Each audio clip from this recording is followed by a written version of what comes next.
Hello everyone. Happy Bulgarian Day. Welcome you all for the program. Today's topic is, as you all know, Bulgaria, beauty and Balm in the Balkans. Today's current situation in the world, we know that it's traveling is really stressful, and we just got out of pandemic and we are facing another big thing in the world. Traveling to a different place could be a stress relief as well. Join us for a virtual tour of Bulgaria presented by Mariya Fogarasi. Mindfulness and meditation can transcend borders. When considering options, why not think of flying to a far-off destination to get away? Why not Bulgaria? Combine, travel, and treat yourself to a totally new destination in the eastern part of Europe. Soak up history while biking, hiking, or skiing in the Balkans. Throw in a spa treatment and spoil yourself, letting your mind travel over miles. Mariya Fogarasi takes you around and shares her love of this Balkan country, along with a few outings to surrounding points of interest. And whatever questions you have, you can post on our chat feature or question answers features, and Mariya will answer all those questions at the end of this program. And we are also recording this program, and it will be available on our YouTube page, on library's YouTube page. And let me now hand it over to Mariya. Mariya, welcome to the program, and thank you for all this doing for us. And I will be muting myself, and also video will be off, and it's all yours now. Thank you, Uma. Can you hear me? Can everybody hear me? Yes. Yes, great. Well, good evening. My name is Mariya Fogarasi, and I'd like to welcome you to my program about Bulgaria tonight. Sometimes I call it Balkan Wanderings. For tonight, it will be beauty and balm in the Balkans, just showing a different way to get away. True, you'd have to get on a couple of planes, but why not think about it? And I chose the rose as my cover picture because this will be very significant during the presentation, as you will see. So, oh, you know what? I can't. So I also want to point out that Bulgaria is celebrating its National Day today. So Uma gave me this date, or she suggested this date, and that was a great idea. So March 3rd is the National Day. These are a couple of images that I pulled from the computer. What Bulgaria celebrates today is the establishment of the state. They had been under Ottoman Turkey dominance for 500 years. And at the end of the Russo-Turkish War, they achieved a semi-autonomous state, became fully independent in 1908. But anyway, the March 3rd date goes back to 1878. So happy birthday, Bulgaria, on this day. So first thing I want you to know about Bulgaria is that it uses the Cyrillic alphabet. And here you can compare Sofia, the capital, with the Cyrillic writing. My husband is a retired Foreign Service officer, and we were sent to Bulgaria in March of 1992 to the US Embassy. He worked for the Department of Commerce. Everybody hears about the word embassies around the world and they think it relates to the State Department, but there are many other components to any US Embassy. And Bulgaria did not have a commercial department prior to when the country regained its freedom after we always say the fall of the Berlin Wall. Most of the trade had been virtually all with the Soviet Union. So we went there in March of 92 and stayed for almost 3 years. I've been back a couple of times since. It's changed a lot since the last time I went back was 2014. And even since then, there are new sites or things that I read about. But anyway, we were sent to Sofia. And this is the Cyrillic alphabet. The Cyrillic alphabet was developed by two brothers, Cyril and Methodius, who were born in Greece in the 9th century. And they were born into a very wealthy family. So this one picture shows them with, I suppose, wealth. And then the other one more as the missionaries became, because what they did was they traveled through the Balkans and they preached the Bible. And they developed the alphabet so that they could translate the Bible into a language that they wanted people to understand. And Cyril and Methodius are the patron saints of Bulgaria. Their feast day is May the 24th. This is known as the Culture and Education Day in Bulgaria. And this is the alphabet. There is some resemblance to what you and I know, but not completely. So some of the other countries that use the Cyrillic alphabet would be Russia, Ukraine, Serbia, and strangely enough, Montenegro. That's not strangely enough, but what I want to say is I was surprised to see Mongolia in the group. And when I looked up why Mongolia uses the Cyrillic alphabet, Russia in the 80s, I believe, had it adopt the language to serve as a buffer against China, which is very interesting. But anyway, this is the language that Bulgaria uses. We are talking about the country of Bulgaria down here in Southeast Europe, and the capital city right being here. So we were living in Toronto when my husband was asked actually 3 times whether or not he wanted to go to Bulgaria. And I confess I did have to look up to see exactly where Sofia was, but I certainly learned that. And this is a more close-up picture showing also some of the countries, for instance, the Cyrillic here, the Cyrillic alphabet here for Belgrade, or Odessa over here in Russia. And so this is the Danube River, which is pretty much the border on the north with Romania. And it also borders Serbia, Macedonia, Greece, and over here, Turkey. 7 million people and approximately the size of the state of Tennessee. And again, when we refer to the Balkan Peninsula, this is pretty much the area to which we refer. It's geographical, it's not political, denoting that area at all. So when I say Balkan wanderings, I'm talking about Bulgaria being in this part of Europe. And just to show you how far Cyril and Methodius got, just because this is the 9th century with no mode of transportation such as we have today. One map here, and then this one, they did get quite far. They got all the way into today's Czech Republic with their preachings.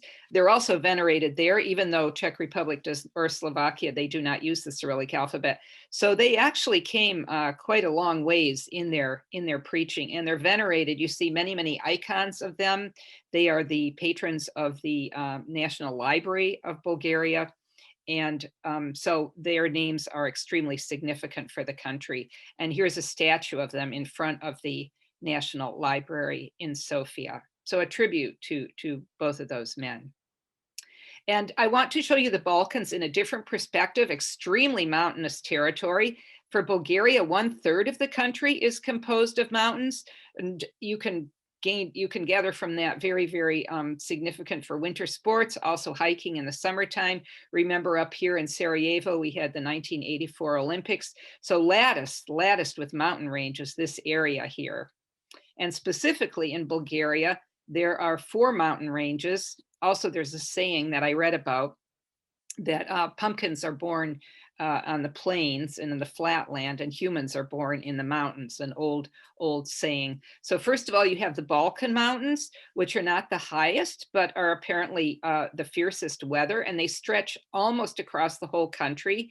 And you can traverse them on a high ridge and look down just over sea, a sea of other peaks. That happens to be a very arduous hike.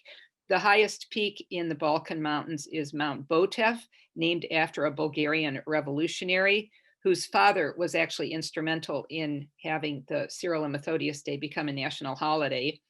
And so, of course, you also have peaks and valleys. Then you have the Rila Mountains, which are the highest. There's also a very famous Rila National Park. So one of the ideas for stress relief or just getting away from it all would be hiking or mountaineering. You don't have to hike the highest. The highest peak would be, for instance, this is something that I downloaded where there's a suggestion of arriving in Bulgaria, and Mount Musala is the highest peak in the Balkans. But again, you don't have to go that high. There's a lot of variety. So you can go to Mount Malavitsa with a central mountaineering school at the base. You can tackle this highest peak at 9,500 feet up there. And you can go to the Rila Lakes in the Rila Mountains, which are 7 interconnected glacial lakes, and they're named either for their shape or for local legends, like the Kidney Lake or the Twin Lake. Beautiful, beautiful. Many people say that if you do one hike up in the mountains in Bulgaria, and you're not a strong hiker or a mountain climber, this would be the scene that you would want to see. And there is a lift going up to a certain height, so you're not starting at ground level. So these would be the 7 lakes in the Rila Mountains.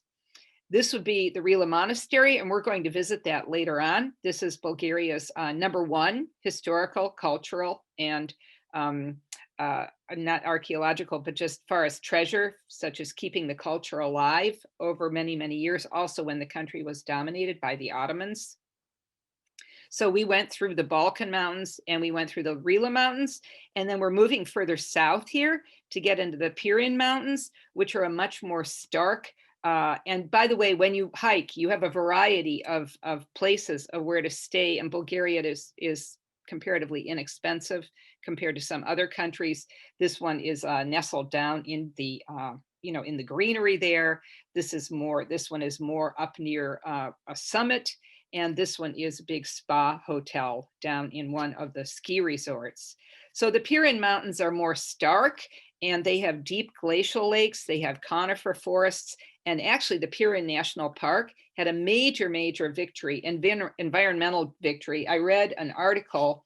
This was from May of 2020, and it's titled "In a Time of Crisis, a Victory for Nature and the Rule of Law in Bulgaria," because the park management had been planning to implement a proposal that would have allowed construction in 60% of this national park and logging in 48%, which would pretty much have decimated it. The park is a healthy, functioning Balkan uplands, absolutely gorgeous. So this is a country that really for many years and is still coming into its own as far as considering the environment. So this was really a fantastic victory. And Bansko is the big ski resort in the Pirin mountain range. Again, completely developed. So, you want to keep all of the environmental aspects in mind when you further develop such a town. Here it is again. And then of course, a lot of different wildlife that you'd see in the mountains. And then last of all, you get to the Rodopi Mountains, which are the southernmost mountain range. This is where the ancient Thracians and then the Romans would come through on their way to conquests in Europe, building their roads. This is the mountain range that is most hospitable to human habitation, where the shepherds would be grazing their flocks and then bringing them down to lower elevations when winter set in. Latticed with guest houses where you can stay, and horseback riding is popular. Here I took this, for instance, they have here, this is a 6 days of riding in on this enchanting mountain range. Well, again, you might not want to do 6 days, but these are just all ideas. You can pretty much have your own, join a group, or you can make your own itinerary if you just want to ride for 1 or 2 days. But they also call themselves it's the quote, supposedly the homeland of the mythological singer Orpheus, the Rodopi Mountains. So what we did, we are starting over here in Sofia, and we are going to pretty much, so these mountain ranges that you just saw are around here, and we're going to be going over here to a city called Plovdiv, and then eventually we'll end up over here on the Black Sea coast, the famous Black Sea coast. This is Bulgaria's flag on the top. The colors are white, green, and red. And this flag was adopted after the Pan-Slavic Congress in Prague in 1848. And it shows its relation to the Slavic countries. Most of them, though, they will use blue and white and red instead of the green. For instance, if you look at any number of Russia, or you look at Czech Republic, or you look at Croatia, they all have red, white, and blue, but Bulgaria kept the green as a tribute to the agriculture of the country, because it has been such a strong contribution to the economy. And just historically, it's very sun-soaked, the country is, and so the agriculture was important. When this flag was adopted in 1848, it was based on the flag of Russia, which was in turn based on the flag of the Netherlands. So interesting to see how even flag evolution has had its own history in Europe. And then down on the bottom, this would have been the flag from when Bulgaria became a communist country after World War II up until 1989. There's a lion with a red star above his head, and then the wheat sheaves on the side. It used to just have the date 1944, which is when the Soviet, well, it wasn't a Soviet, it was a coup, a communist coup in the country that started the country on the road to communist rule. But then they added at some point 681, which is the founding of the first or second Bulgarian state. But this flag up here is the current Bulgarian flag. And you probably know this gentleman. This is Winston Churchill, and this would be our former president, Harry Truman. And after World War II, Harry Truman had invited Winston Churchill to visit and the United States, and he visited Fulton, Missouri, and he gave his very famous Iron Curtain speech that from Stettin up in the Baltic to Trieste in the Adriatic, an Iron Curtain has descended across the face of the continent. And behind that line lie all the traditional capitals of the ancient states of Central and Eastern Europe. So this was the Iron Curtain up until 1989. You can see here Germany is split in half. And here's Bulgaria down here. So Bulgaria was behind the Iron Curtain and had a communist government.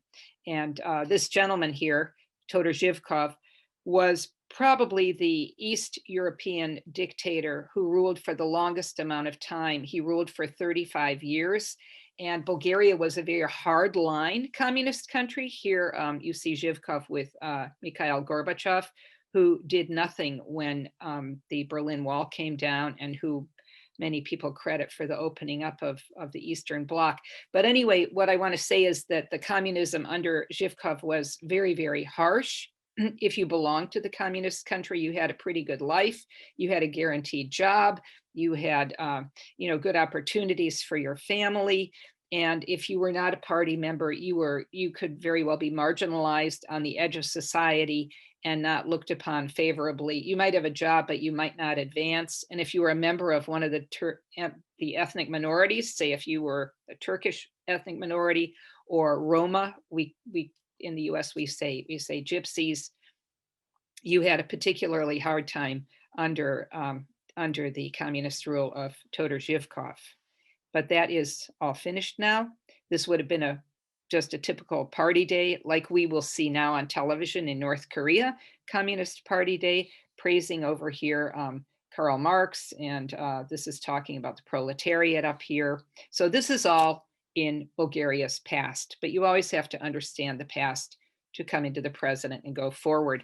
So because the measures were so harsh, there were monuments erected to try to bring the people together anyway. This is a monument to the Soviet Army in Sofia, and this one is called the Mound of Brotherhood. So, and a lot, I have to say, even back here, well, not so much there, but here, you would never, ever have seen graffiti like this during the Cold War years anywhere, but now we have graffiti all over the world. But this particular monument, I want you to look at it. This is the close-up, and then you see people, this particular monument is dedicated to the partisans, the people who did turn Bulgaria communist after 1944, and at least twice, maybe more than that, since Bulgaria regained its freedom. Here is a street artist who decided to just make these figures into his own version of the world, and it says clenched teeth in Moscow after the war memorial was, given a makeover or defaced. And this one, even more relevant to today, to our very sad world today, is when Russia took over Crimea in 2014. So these would be the colors of the Ukrainian flag that someone had. And again, none of this would have happened during the Cold War years, but this is a new, well, obviously we know now, we've all learned more about history in the last week, if we didn't know it already. So that was the Mount of Brotherhood.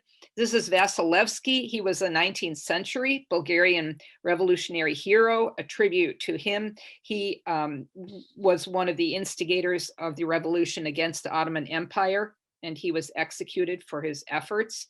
And then you'll see, this is another tribute to the Soviet army, quote, liberating Bulgaria, but from Nazi Germany and from World War II. But as we all know, Bulgaria was not really liberated. They just entered into another form of, slavery under communism until 1989. So here the monument was defaced. And again, Moscow, this was fairly recent. Moscow voiced its very strong unhappiness and discontent to Bulgaria, but it's not so easy for them to do anything about it anymore in this particular case. And again, you have Cold War architecture also on these two statues here. And this is very strange. This is not in Sofia, but I wanted to show you this because it's so bizarre. It was built in 1980-81, so relatively towards the end of what we call the Cold War. And Zhivkov had designed it as the party headquarters, and it's now an abandoned Cold War monument, and it looks like a UFO. It was extremely elaborate inside. I had to take some of my pictures that I couldn't get. Some of them I have to give the internet credit. So it was marble, and it had, ruby red glass stars, and it had pictures of famous communist leaders and the words of the Internazionale on the walls, and would have cost in today's terms about $35 million to construct, and took 7 years to construct. And of course, after the fall of communism, became just a relic. But these communist day tours are big business in some former East European countries, and so this one of them apparently goes to Budluzda, and you can here, I don't know if you could climb on it or not, but you can see that person back there. So I wanted to show you that UFO statue. So Bulgaria now uses the lev. Bulgaria has been a member of NATO since 2004 and the European Union since 2007, but they do have their own currency, the lev for Bulgarian National Bank. And we are going downtown to the heart of Sofia and to this beautiful Eastern Orthodox Church, Alexander Nevsky Cathedral, which would be the second largest Eastern Orthodox cathedral on the Balkan Peninsula after St. Sava in Belgrade. This church commemorates the 1877-78 battle, where you had about 200,000 Bulgarians, Ukrainians, Belarusians, and Russians fighting against the Ottoman Turks. And again, the victory that they achieved, I mentioned the March 3rd National Day. So Alexander Nevsky was a Russian prince who was canonized at some point by the Eastern Orthodox Church. And this beautiful construction was given his name. The bell tower is 50 meters tall, the Golden Dome about 45. And just to speak for a moment why we have the Eastern Orthodox Church, just very, very briefly, and a very broad overlook. So in the Great Schism of 1054, here you had, obviously you had the Roman Catholic Church and you had Rome, but in the year 800, living up here in Aachen in Germany, or Aix-la-Chapelle in France, was Charlemagne, or Karl the Great in German, and he was crowned the Holy Roman Emperor by Rome. And so Constantinople took issue with that. They were very upset because they felt that they had helped keep Christianity alive since the fall of the Roman Empire in the 4th century. And the differences started there. Obviously, there was no common language. The Pope didn't speak Greek. The Patriarch in Constantinople did not speak Italian, and it snowballed from there. And so this is really in a nutshell, because you can do a great in-depth study, but this is how the Eastern Orthodox Church came to be in this great schism. And this is another depiction of the two areas breaking apart. The worship is very, very similar. I'm not going to get into the similarities and differences, but just suffice it to say that about 60% of Bulgarians will proclaim themselves as following the Eastern Orthodox Church. This cathedral can hold up to 5,000 individuals. The Orthodox faith dictates that the people stand during service.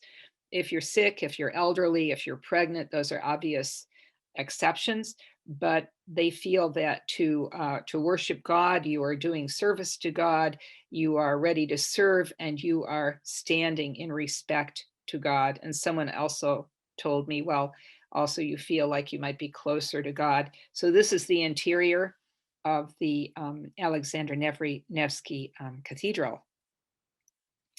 And this would be, again, the cathedral here.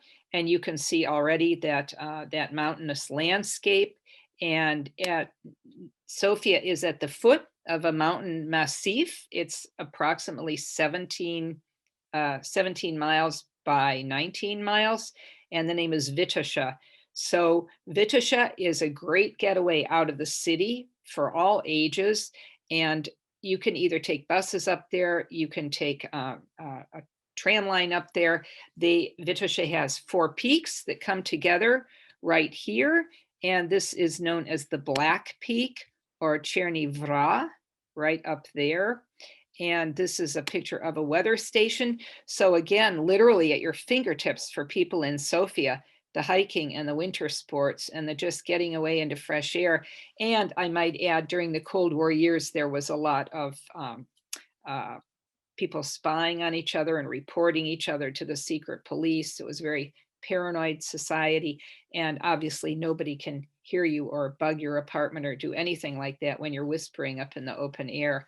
So Vitosha is very, very beautiful. And this did not exist when we were there, but now you can buy hiking guides for the trails and again, have an even better guide. We just went by word of mouth and found our own way, but we also had a great time. And we actually lived for half the time that I was in Sofia, we were on the slopes of Mount Vitosha, which was great. Then you have Vitosha Boulevard coming down into the city. This has also really been developed beautifully with the planters and the cafes and just that very European look to it. You've got this fire, he's playing with fire over here, putting his hat out for tips. You've got the poet Slavikov, a father and son statue, poet, publicist, further developed the Bulgarian language. And we are coming to this hotel. This hotel is not called the Sofia Hotel Balkan anymore, or Sheraton anyway. It was the Sheraton when we lived there, but now it's just the Sofia Hotel Balkan. And it was built in 1956. And it was the idea to combine a classical socialism architecture with elements of luxury. This hotel would have been off limits to ordinary Bulgarians. They would never have entered it or seen it.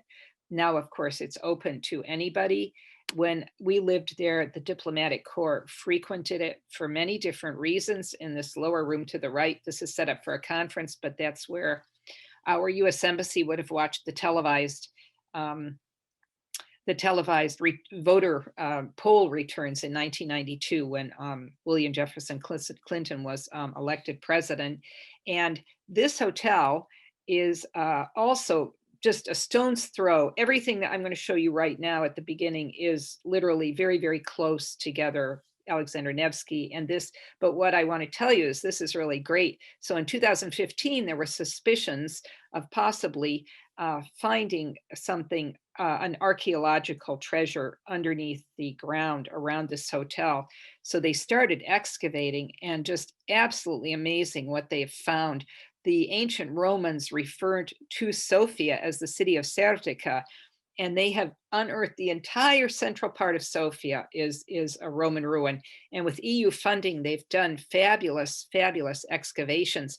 This particular building next to the hotel, they're not sure. The walls are 1 to 3 meters thick, so they're pretty sure that it was more than one story, and it is believed to have been either a series of ancient thermal baths. Bulgaria has a lot of springs, and we know the Romans loved their thermal baths, or it could possibly have been the legendary palace of Constantine the Great, who's down there on the right, and he ruled from, I think it was 306 to 337 AD. So unbelievable, the findings that have come up here.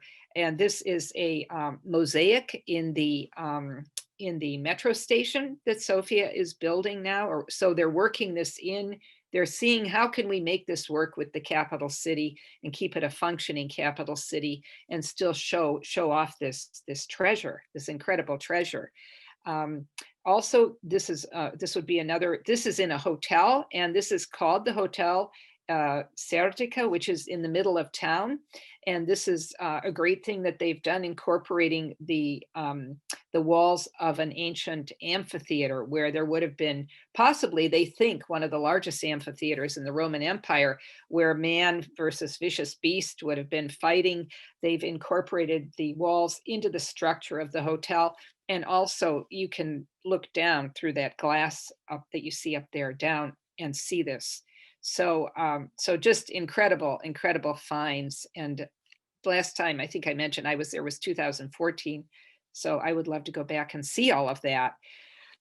Sofia really prides itself on its religious tolerance. In fact, back when I was mentioning that the Cold War, the Iron Curtain had fallen after World War II, obviously many of the countries in the former Eastern Europe fell to Nazi Germany, as did Bulgaria, but Bulgaria did not deliver its Jewish population to be persecuted, partially thanks to the Tsar at the time, Tsar Boris III, who, after a trip to visit Adolf Hitler, came back and developed a mysterious illness. Many people believe, actually, since then, that he was poisoned and he passed away tragically. But he was very important in helping to save, not the only person. But what I want to say is Bulgaria has prided itself on its religious tolerance. So within literally a stone's throw of the Hotel Balkan, we have a smaller Orthodox cathedral. This is looking at night past that Orthodox cathedral. Then we have the Rotunda of St. George, which is from the 4th century and could possibly have been used for ceremonies if Constantine the Great were visiting the city. Then in Christian times, it was used for baptisms. Then when the Ottomans took over, it was used as a mosque. After that, it was used as a mausoleum, but now it's back as a functioning, very, very small Orthodox church.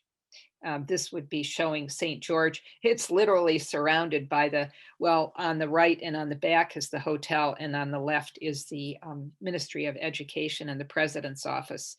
And this would be the synagogue, I think one of 2 synagogues that Bulgaria has. Bulgaria does not have a large Jewish population now. Many of them emigrated to the then Palestine. But this is a beautiful Moorish revival synagogue here with a 2-ton chandelier, reputedly from ancient Palestine.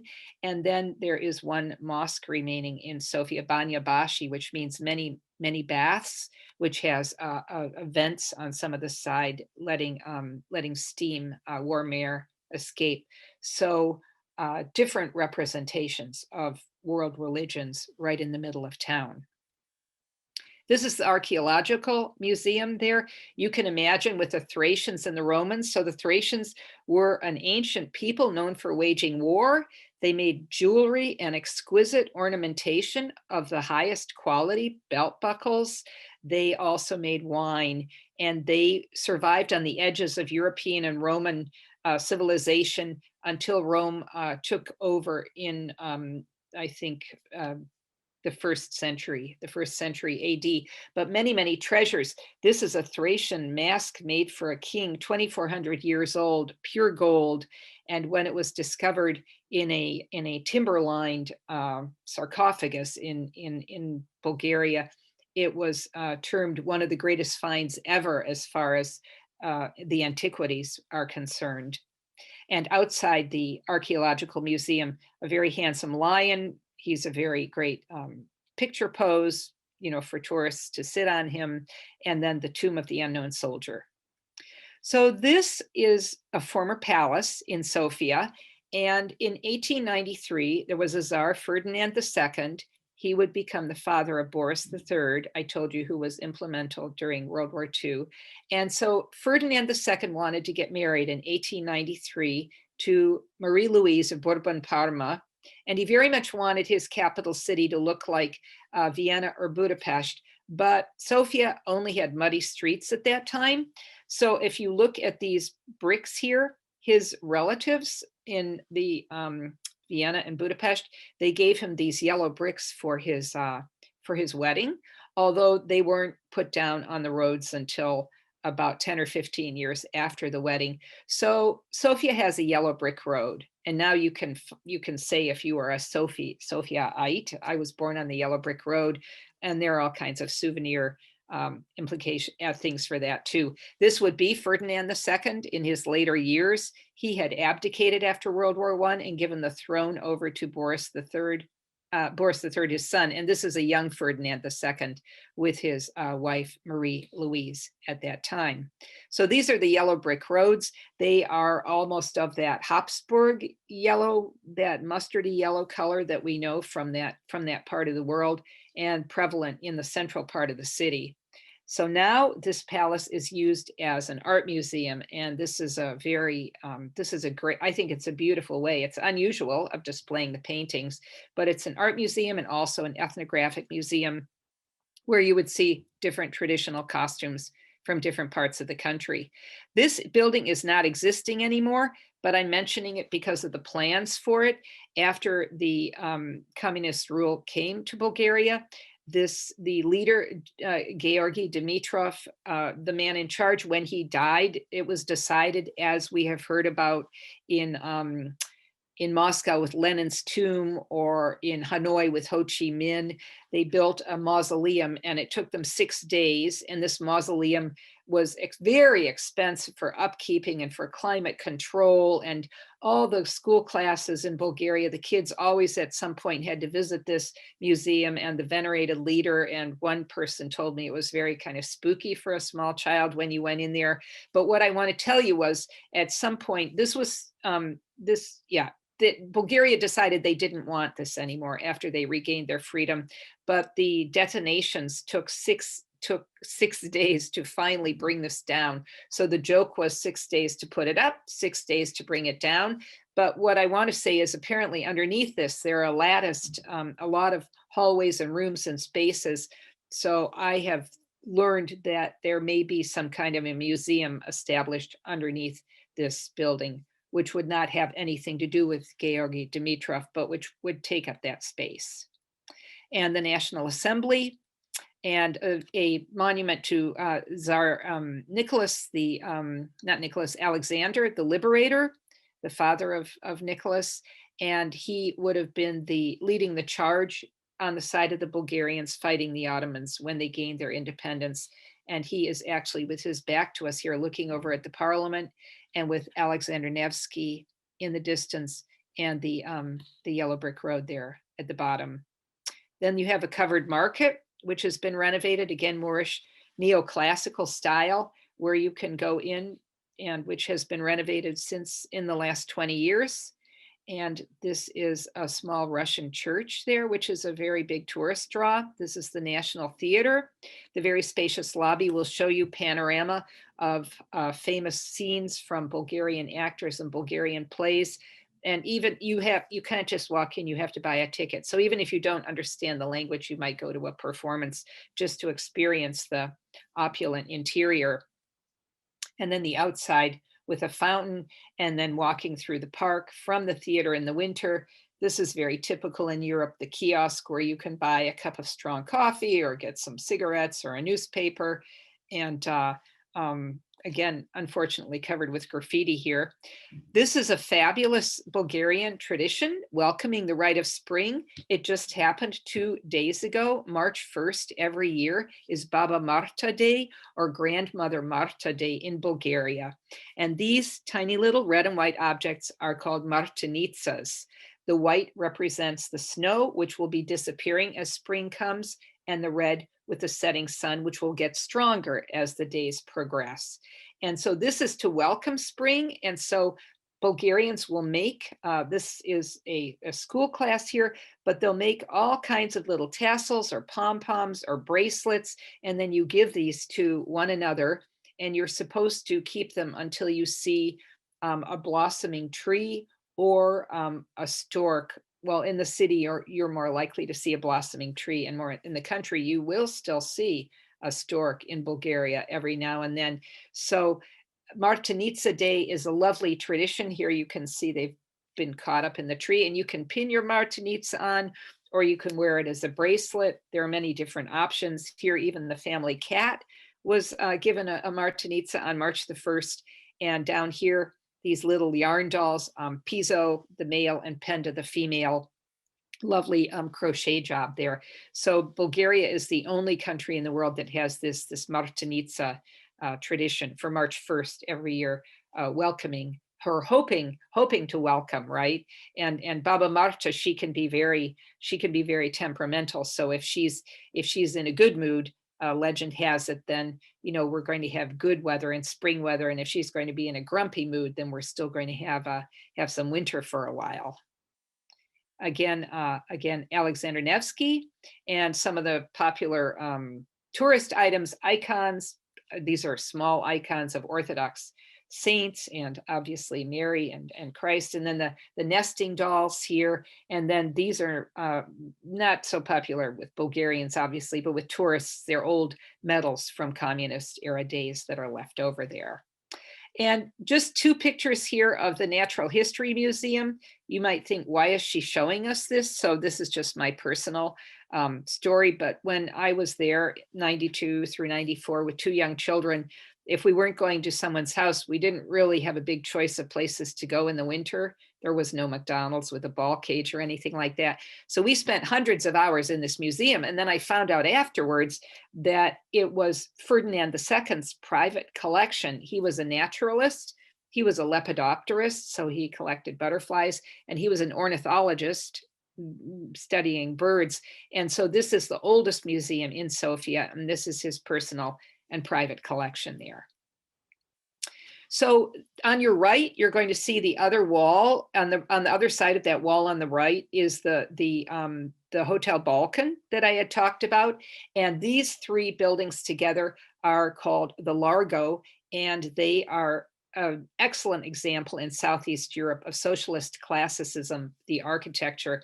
Looking straight ahead, you would have seen the building that is now the National Assembly building, and that will normally have a Bulgarian flag flying on top. Actually, it's cut off at the top of the picture there. It would have been the Communist Party headquarters. On the left is a very famous department store, the Central Department Store, that was an absolute must for any visitor to Sofia, and has now been modernized so that just about anything is available there. And again, on the right, on the back, you've got the Hotel Balkan, and then on this side, the President's office and the Ministry of Education. This is a very old picture showing that building with the red star at the top. And now, I was talking about the Roman ruins. This is another great way that Sofia, well, together with the planners, have found a way to show off these ruins. You see the little bubble here on the boulevard, and here you have, at that time, one of these is, I believe, the mayor of Sofia, but he's showing off what they have found in that particular section of town to a visitor. And again, the daylight coming down through the bubble, just very, very, very well done, the city planning in recent years. This is just, again, that same section before that was built, and the yellow brick road. And then you've got to ask yourself, what happened to that red star when the angry mobs came and demanded at the Communist Party headquarters that red star, that communism was falling, is what I'm trying to say. So here's the Red Star. Here's where it found its permanent home. Sofia has a museum of socialist art. There was a debate at the beginning, socialist or totalitarian, but this is where they've brought all the statues that were around the city, maybe the country, because this is obviously an important part of the country's history. So they're all collected here. And this is Vladimir Lenin holding his coat. I don't know the name of this, but this is all socialist art. And then there's an inside part where you have the hated dictators, Joseph Stalin and Lenin again. And then you've got Marx and Engels down here. And you've got video recordings and newspapers, archives, things like that. So this is a very popular museum for tourists also to explore this part of Sofia's past, or Bulgaria's past. This is the National Palace of Culture, although it's not a palace of culture at all. It's a massive, massive construction, 10,000 pounds of steel. That's 3 more than the Eiffel Tower. That was opened in 1981 and is for trade fairs and for concerts and any kind of large gatherings. It was the brainchild of the daughter of Todor Zhivkov, the dictator. Her name was Ludmila Zhivkova. She was absolutely brilliant and had a very high rank. In fact, she was almost in charge of all the education and the culture in the country, which was very unusual in the East Bloc for a woman to reach that kind of status in the government. She died of a brain tumor at age 39, but this was her idea, and she implemented or managed the construction of it. And it opened in 1981, which was symbolic because the first Bulgarian state, 1981, the 1300th anniversary. This was also a development by Ludmila Zhivkova in 1979, which UNESCO declared the Year of the Child. And so they have this construction is the Monument of the Bells with the 4 pylons and the bells at the top for the 4 directions of the earth, and at the bottom 95 bells from different countries or organizations devoted to children. So we are leaving Sofia now. Here we are on the highway, and we are traveling down to the Rila Monastery, which I had mentioned previously is the #1 cultural and historical and really tourist attraction in the country. Bulgaria is very, very proud of its monasteries. The monasteries are all up in the mountains or sometimes on peaks, and they were the depositories of culture. They were the haven and safekeeping of literature and of art, particularly during these 500 years of Ottoman rule. They also housed some of the revolutionaries during that time. The Rila Monastery is by far the most famous in the Rila Mountains, and it was built in the 10th century BC. This is not the original building. The original building was very humble and made of wood and burned, and then in the second half of the 19th century, it was rebuilt with donations from wealthy Bulgarians pouring in from all over the country. And here is a bird's eye view. There are monks who still live there, a very, very small number. Again, these mountains around there all for hiking. This is a very easy day outing from Sofia if you just want to go there and back. And again, Orthodox, an Orthodox church. It was founded to honor Ivan Rilski, Rila Monastery, who was a hermit living in a cave. His students would have come to him for teachings. And so this the monastery bears his name. I love this picture of the snow and just those soft curves of the roof. I don't think he ever thought he would be this famous. Here you've got a spa hotel with the name St. Ivan Rilski on it. And you can see him on the leva note, the monastery. And also here he is depicted after he was canonized. And here he is on the 1 lev coin. So Ivan Rilski is a very famous name in Bulgaria. And Borovets is a ski resort very close to the Rila Monastery, again, for winter sports. And here you have up here the Musala, which I had mentioned is the highest peak in the country up there. And winter sports, big business. Again, a great getaway, getting out into nature, leaving all your worries and cares behind you, skiing for a fraction of the price of Colorado or Switzerland for that matter. And very, very, good facilities, decent facilities. This is another picture of the ski lift. I read one ad that said, Borovets in Bulgaria, a cheap and cheery vacation. It was advertising the winter sports there. Hiking also in the summertime, mentioned already previously, and mountain biking for the more adventurous. There's just no lack of opportunity there. And again, you can tailor it to fit your own needs and your own skill level and your own interest. This is a hunting lodge very close to Borovets. This is the hunting lodge that was built by Ferdinand II, where his son Boris III would have come back from Germany from this meeting, and where very sadly his family saw him for the last time before he was taken ill and passed away. And this is his son who succeeded him, Simeon. You'll hear more about Simeon in a little while. Obviously, Simeon could not succeed his father directly in 1942 because he was so young. So he had a regent to govern the country. This is going back up to Sofia just for 1 minute. This was not open when we lived there. This is one more palace for the royal family named Vrana, not to be confused with the larger town on the Black Sea, Varna. Vrana, VR, meaning crow, because Ferdinand II, when he was having this built, said he would name the palace after the first bird that he saw alight on the structure. And Vrana has a beautiful natural park. Remember, he was the naturalist, he was the botanist, but at that time, Bulgaria was a very young country. They didn't have nurseries or seedlings, so he had plants sent from all over the world to this park. And there's very limited admission, but you can go there and you can tour the park. And now so there's some debate over all these royal palaces in the country. This is King Simeon. I had showed you Simeon just a moment ago as a child with his father.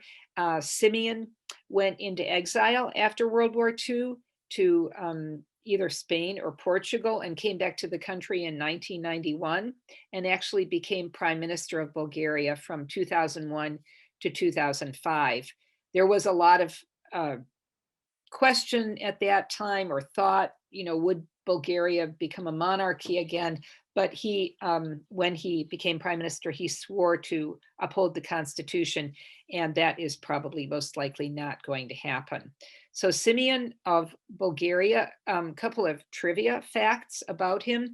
He's one of two monarchs or former monarchs in today's world still alive from the time of World War II. So obviously the other individual must have been very young also at that time, and it would be the Dalai Lama. He's the only person in the world who can legitimately lay claim to the title Tsar, because that was his title when he took the throne, but didn't really take the throne in 1942. And he's only one of two individuals who were previously royalty and then were elected in a democratic election, and the other one being Prince Norodom Sihanouk of Cambodia, who is now deceased. So there's some Simeon trivia for you. He and his wife live in this hunting lodge on the palace grounds there. And you can also see this palace was completely trashed after World War II and lay that way until about maybe 10 years ago. But now there are rooms available for functions and for a limited area of the palace for tours. So we've gone now away from Sofia, and we are about 2.5 hours to the northeast, and we are in the Valley of Roses. And you saw that rose on my opening screen when I started my talk. So a little known fact is that Bulgaria supplies 60% of the rose oil, or attar, for the world's perfume industry. 60% is a pretty high percent. And the roses come from the Valley of the Roses, where every year, in normal years, I should say, there is in the town of Kazanluk a rose festival. This is celebrated. These are fields of roses. The roses are picked before dawn because the attar is, you get the most attar, the most rose oil from the petals before the sun starts to rise. And this would be going back to the Rose Festival there. And then these are the massive vats that the petals are poured into to get this oil, which the authentic oil on the world market is approximately $40,000, no, $44,000 for 1 gallon of rose oil. It's not the same as you can buy. I'll show you later on in the talk, the little souvenir decanters of rose oil, but this is the real attar that goes out to the world's perfume industry. And again, traditional costumes at the Rose Festival.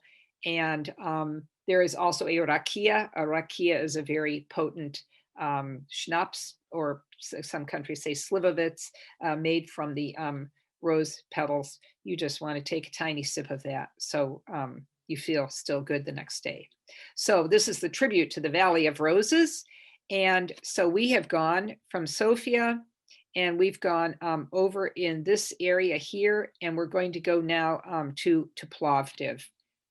So Plovdiv is important because it is very, very, very old. In fact, I think the Daily Telegraph in the United Kingdom a couple of years ago said that they thought that Plovdiv might be the second oldest city in the world after Damascus. Certainly in Europe, it has a very high ranking, again, layer upon layer. And it was very fortunate. It competed for the European Capital of Culture. This is a title given to 1 or 2 cities every year in Europe. And it's very prestigious, and you get a great deal of funding from the EU for cultural activities. So in 2019, Plovdiv shared this title with a small Italian town of Matera. And Plovdiv had quite a bit of competition. There were actually 4 cities in Bulgaria who competed, but Plovdiv was the winner. So Plovdiv again has its different. It's got a small Roman amphitheater here, and all of the same probably museums that I showed you in Sofia, but just very special in that it is the big trade fair center for the country, and again that European culture donation. This would be a tribute to Constantine the Great and his mother Helena. This mural outside on the outer part of this Orthodox church. And again, looking down over the city, and this Bulgarian architecture of this very, very narrow at the bottom, but then arching outward for the windows at the top of the houses, and the ethnographic museum there. So we talked about the great outdoors with hiking and skiing and mountaineering. And the other thing I want to mention are the spas. That Bulgaria has over 700 registered springs with different temperatures and mineral waters, going back to the Thracians, who recognized the curative powers of these waters, as did the Romans, and of course now marketed for leisure and relaxation and also healing. Here are 4 different ones that I just chose to show. The top, and again, I won't go on the map to show where they all are, but it would be easy to research them if you were interested. So this is the town of Chiflik.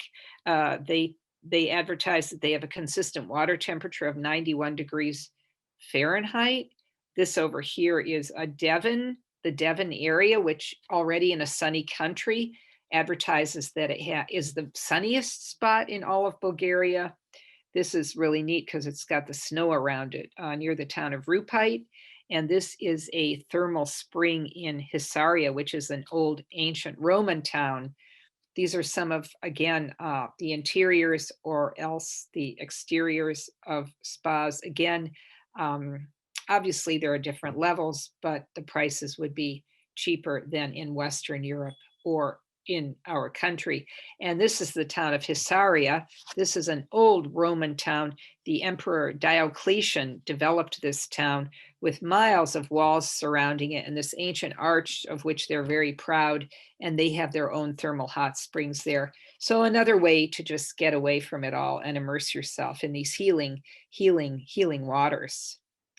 All the way over on the seacoast now, we come to Varna, which is really sort of the capital of that area, the maritime capital over on the east coast, with also the Bulgarian Navy, but the commerce that goes on in that area of the country, and the water. This bridge here, it kind of, the water is, it looks lovely, kind of interlaces the city there. And two theater. This is a theater that I chose to show how it's been renovated, another building.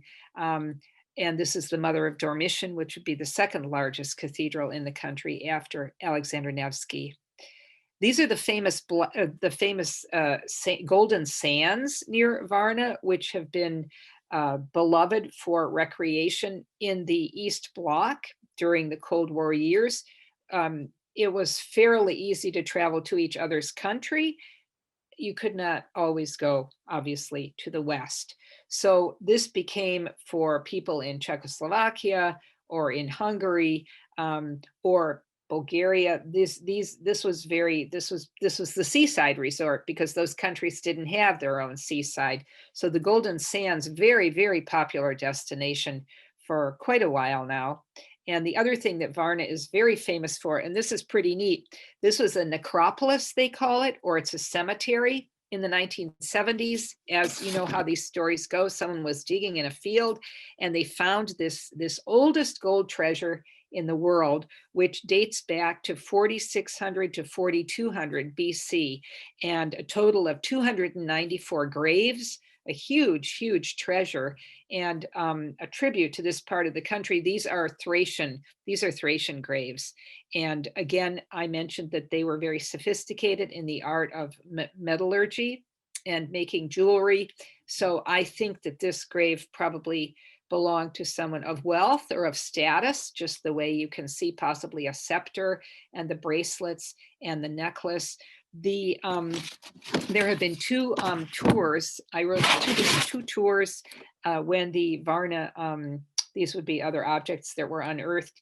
And we've had two exhibits twice come to the United States. This, I took a picture of the program when it came and toured the United States in various museums, the wealth of the Thracians, the ancient gold.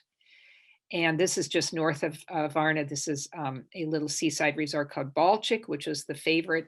The border here went back and forth between Romania and Bulgaria a couple of times. And Queen Mariya of Romania, who was born in Scotland, this was her favorite place to come and be at the seaside. Then you have Nessebar, which is a UNESCO protected city, and just that beautiful architecture jutting out into the Black Sea there, Nessebar. And then Burgas, the second largest city on the Black Sea. So you've got mountaineering, you've got the spas, you've got the seaside. This is Burgas at night. I love that picture with the lights. And this is an ancient custom. The Nesinari, the quote firewalkers, the tourists are gathering around to watch her perform her dance and her ritual there. And you can't go without sampling the cuisine. And I can only say so much about the cuisine in limited time, but a lot of soups and stews. This is the famous Shopska salad. It doesn't always have olives, but it always has the cucumbers and the tomatoes and the feta cheese. Bulgarians are very proud of their feta cheese. I read where this was developed in the 1960s, the Shopska salad, as a kind of advertising promotion for that region of the country. And then you have Banitsa, which are flaky pastry levels with cheese or with honey. This is a gevrek. Gevrek is actually a Turkish word. It's a very, very large donut with sesame seeds on it and sweet dough. And then you have a delicious tarator, which is a cold cucumber soup. And this one has some chopped walnuts sprinkled on the top of it. And this is the very, very famous Bulgarian yogurt. So Bulgarians consume way more yogurt than any other country on earth. They call it literally kiselo mlako, sour milk. And in fact, it was, I don't want to say it was invented, but it was kind of the discovery of the bacteria for yogurt is attributed to a Bulgarian named Stamen Grigorov, who presented his findings about this bacteria at the Pasteur Institute in 1905. And so I have this written down here, Lactobacillus bulgaricus is the Latin name, the name for yogurt. And here he is. You know how Google will sometimes on its screen honor, they've started doing this now, honoring an event or a person. So here they're celebrating Dr. Stamen Grigorov's 142nd birthday in 2020 and show him with a lot of yogurt. And the country even has a very small museum dedicated to yogurt somewhere in the western part of the country. And this is a juvech, that's the clay pot in which the stew is bubbling.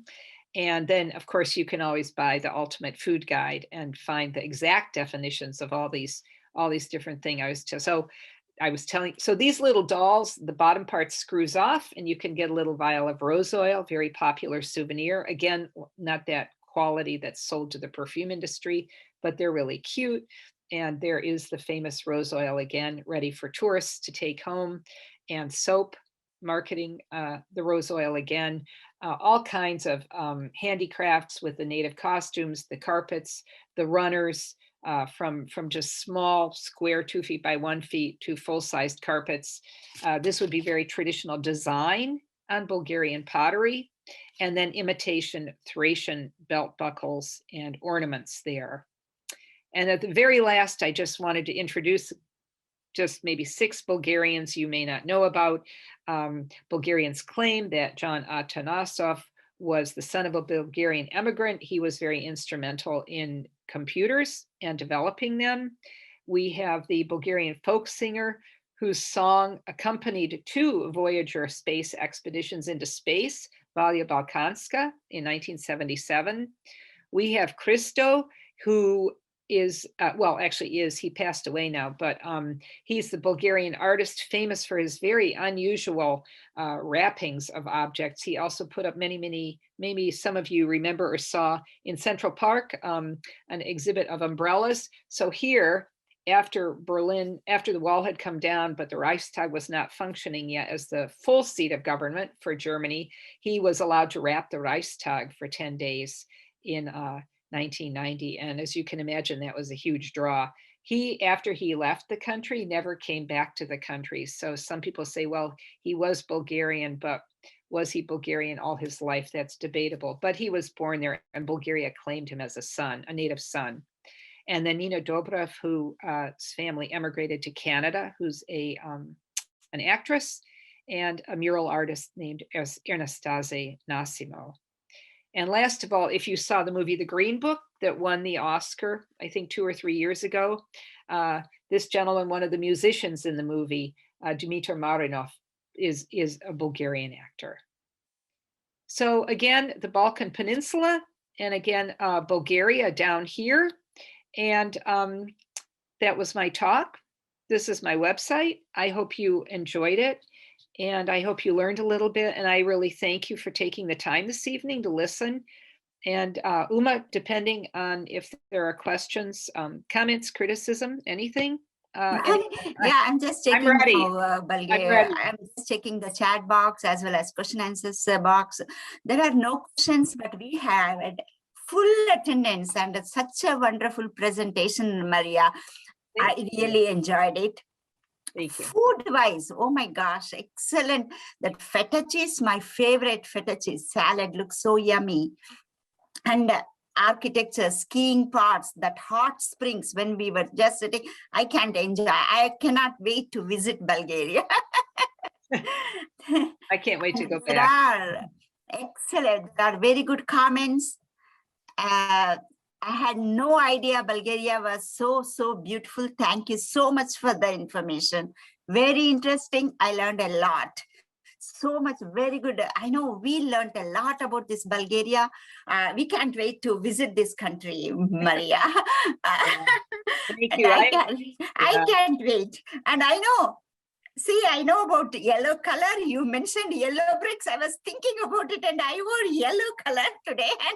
There you go. That's perfect. That's perfect. And also when you were talking about yogurt in our country. We make yogurt too, and clay pots. We use clay pots and excellent present. So I was just, thinking about our culture and Bulgarian culture, more or less. I like all entire world. We all have excellent cultures, and it's really awesome to go and visit places and know about other cultures. And everybody just commented, very good presentation. When are you going back? And I might come with you. Oh, that would be fun. I could I know. give a tour and discover the Yes. things that weren't, that didn't exist yet when I was living there. So yeah, that'd be So, great. Mariya, next time when you go, please, I will also join. Yes, that would be wonderful. I missed the beginning. Can you real quick explain why you lived there? So we lived there because my husband is a retired Foreign Service officer, and he was posted to the U.S. Embassy in Sofia as the commercial attaché. And so we spent almost 3 years there. And so it was really an interesting time because it was right after Bulgaria had regained its freedom, 92 through 94. The country has struggled. It does have corruption and inflation, and a lot of the young people emigrate to other EU countries. So it has its share of struggles. And I think I don't need to speak about the tragedy that's just started in this world, but all these surrounding countries with, just getting back on their feet with tourism and everything being normal, and now nothing is normal again since last week. But we were there for those years, and they were fascinating years, and it was fascinating to watch this office open in the U.S. Embassy and be part of that, and it was just it was very enriching for our family there. Wow, I know, I understand that, and let us all pray for peace in the country, and let us pray to visit these countries soon and enjoy the beauty. We thank you very much, Mariya. Thank you all for attending for today's presentation. We are recorded this presentation. We will be posting it on our library's YouTube page. If you want to go and see this beautiful place again, you will have it there. Thank you again, and good night. Thank you, Uma. Also to you. Thank you.